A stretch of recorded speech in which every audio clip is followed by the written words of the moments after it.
At the time I'm writing the text for this video here, it's been already 15 months that I work as a night receptionist in a hostel in Paris. The following are some tips, carefully distilled from all the knowledge and experience I have accumulated during all this time. They will help you spectacularly, so shut up and listen. 1. Be quiet when everyone's sleeping. I know that you're probably there to have fun, that's perfectly fine, but you're not alone. When it's late and most of the other people sleep, you shouting your jokes and laughing hard just annoys everyone and makes you look and sound like a loud ass. Don't look and sound like a loud ass.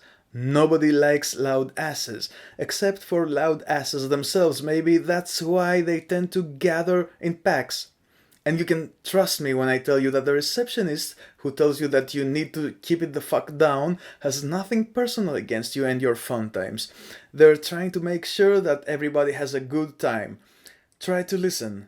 On the other hand, sometimes you're not in a position to know that you're being loud because you're too fucking drunk to realize it. Which takes us to tip number 2. 2. Drink with respect to your limits. Again, you want to have fun, so does everyone else. When you drink your body weight in beer, not only do you cause trouble to yourself, but to your friends as well. Once there was a bloke who had a bit too much to drink and was sitting by the reception after I had denied him a beer because it was too late. He fell asleep on a tall chair and a few minutes later he fell on the floor forehead first. Hi Russell, we meet again. He was bleeding like a fountain, but he kept sleeping in a growing puddle of his own blood. He was not unconscious. He moaned when I pressed some kitchen paper against his head, trying to find where all this blood was coming from. I called the firemen and they arrived after a few minutes and took him to the hospital. Before cleaning his generous donation, I took a photo. Yeah, I'd rather not show it to you. Just imagine, well, a puddle of blood and you'll get the idea. The next day, with 3 stitches and a respectable bump, he kept drinking and causing trouble with his friends. I told him the whole story because, surprise, he didn't remember a fucking thing. Don't be that person. You won't have fun and neither will anybody else around you. 3. In relation to tip number 1, while you're at a hostel, you will most likely be in shared rooms, so you can't expect people to be quiet at 7 in the evening. Maybe you work at night and you need to sleep. Yes, I understand you more than anyone else could. Or maybe you had a long flight, you have jet lag and you're sort of a mess, but just like you can't be loud during the night, you can't be mad at someone for being normal during daytime. They can try to be careful in their room in an effort not to disturb you, yes, but this depends on them and they are not obliged. Sorry for that. 4. The kitchen is for everyone. Why do I have to remind you of this? Well, because you need to clean what you use after using it, instead of dumping it in the sink and expecting that someone will clean it, or simply not give a fuck at all.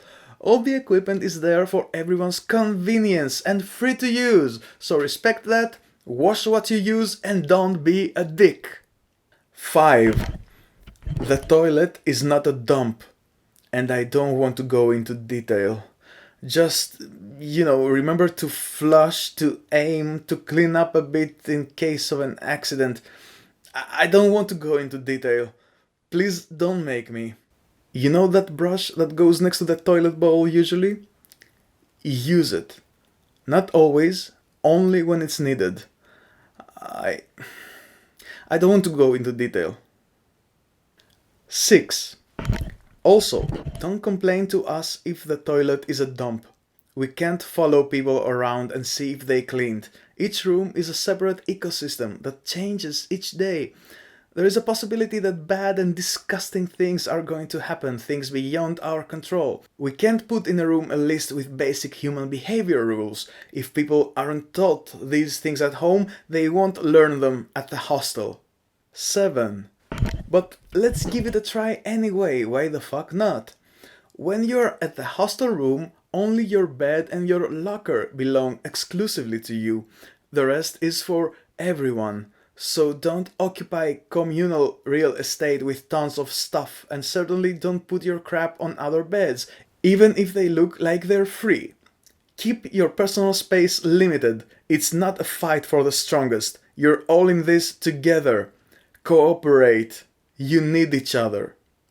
8. Don't try to game the system or complain about a rule that applies to everyone. For example, when the receptionist tells you that alcohol cannot be served after some specific time, accept it and move on with your life. When you know that you cannot check in earlier than normal, don't push it. Yes, your flight arrived very early. Yes, you're tired, but there's only so much we can do. It's not like we enjoy your inconvenience. There is a reason that this or any other rule exists. It was not made by the receptionist, you're just wasting everyone's time by insisting. 9. Don't clip your fucking nails in the kitchen. I can't believe I had to add this here.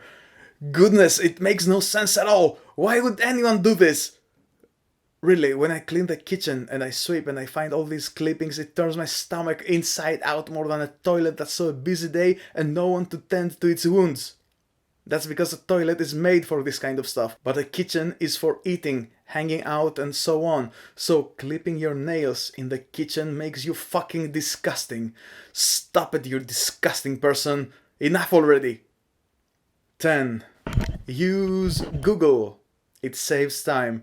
Especially on a busy day, a guest who remembers to use Google is an invaluable asset, both to themselves and the reception.